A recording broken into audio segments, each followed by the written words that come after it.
According to the National Safety Council and medical research, 20% of backaches are attributed to inflammation such as arthritis. 10% are due to actual back injuries and other miscellaneous causes. 70% result from degeneration of spinal discs. That's right, aging of the spinal disc material causes the most trouble and can cause extreme pain even from routine body motions. You've all heard the routine warnings about bending your knees and lifting with your legs. We see people lifting boxes to demonstrate the proper technique. Those techniques are still correct, but we don't always pick up a box, or the item we want to lift is sitting under a storage rack or other difficult position. Today, we want to explain how the back works so you'll have enough information to make the right choices on how to lift anything safely. We'll also discuss how strains and muscles work so you can prevent these types of back injuries also. There's no magic formula. All you need is a good attitude about safety and are willing to think about safety every time you lift anything. If you'll do that, it's difficult to have an injury. First, let's talk about the mechanics of the back. Each disc is a circular pad filled with gelatinous substance under pressure. The disc looks like a soft hockey puck with jelly on the inside.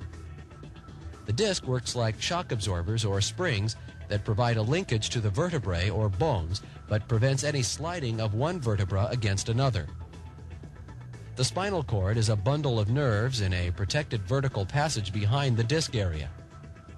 Nerve roots branch out through spaces between each vertebra and go to different parts of the body. The normal range of spinal movement is shown here, while bending forward and backward. You can see the nerve roots are in a vulnerable position because the spinal cord must bend and flex without the vertebrae slipping out of alignment. It is quite easy to wear out a disc with normal movement. As you bend and move, your discs are working, just like the shock absorbers in your automobile. Discs can become damaged through excessive twisting, turning, bending, and when this happens, the disc may spring a slow leak. Now, as the fluid leaks out, you can lose disc pressure. This loss of pressure in one disc can affect the entire linkage. It can happen at almost any age. You don't have to be old to wear out your disc. Back pain sufferers should pay constant attention to posture, standing, sitting, working, even while sleeping. The lumbar flexion or dynamic posture as shown here helps widen the opening that nerve roots pass through and reduce the chance of pinches. Regular exercise is encouraged, which promotes flexibility of the muscles and all the other body parts to keep you healthy. Okay, let's talk about those muscle strains. Actually, when you stretch, ligaments in your back stretch also. Now, if you stretch too far, these ligaments may tear or overstretch. They can be quite painful.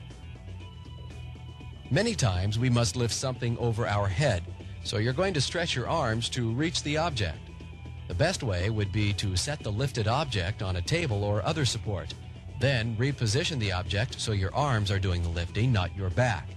As a minimum, reposition your grip on the object to keep the weight centered. Arching the back during a lift makes nerve roots susceptible to pinching. Just remember how the discs protect the back and try to make the lift with your back as straight or in a normal position as possible. When you do this, the discs can do their job without damage and the ligaments aren't stretched so far that they'll tear. Naturally, medical research has provided us with some basics about your back to help you understand how the back works. The back works like any other machine on the lever principle. You have a load and a counter load. The load you're lifting and your back balanced on a pivot point or center of gravity.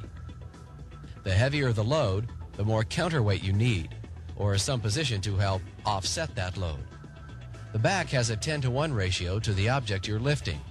If an object you're lifting weighs 10 pounds, it's going to take 100 pounds of pressure in your back to lift the object.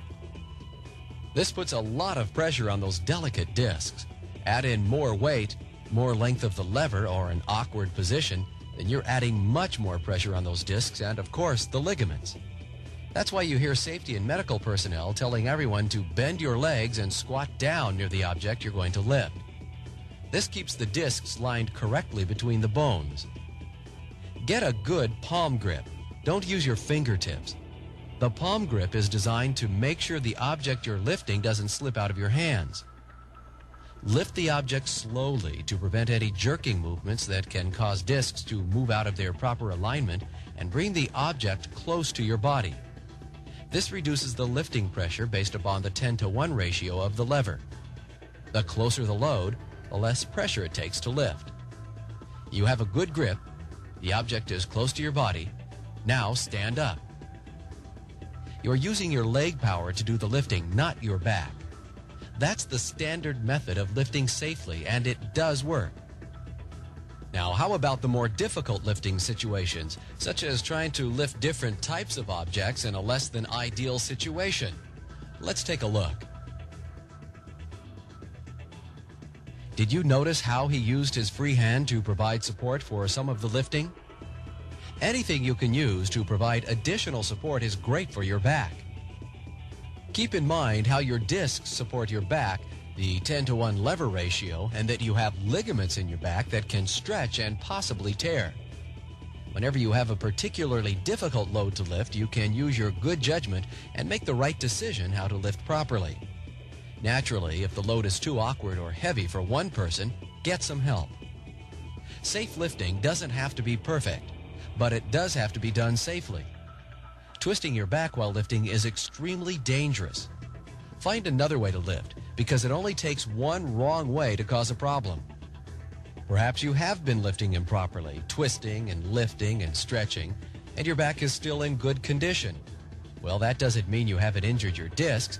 Perhaps it just means that time, age, and body mechanics just haven't caught up with you yet. Maybe it means you're healthy and just one of those persons that will never get sick or experience an injury. Well, you're fortunate. But we urge each individual to practice safe lifting all the time, at home, play, and at work. Back injuries can be prevented, but you're the only person who has control over your well-being. The most important part of safe lifting, actually any type of job and home safety, is having the right attitude about safety and thinking about safety before you perform each task. Take time for safety because it's important to you, your family, and your job. Thank you.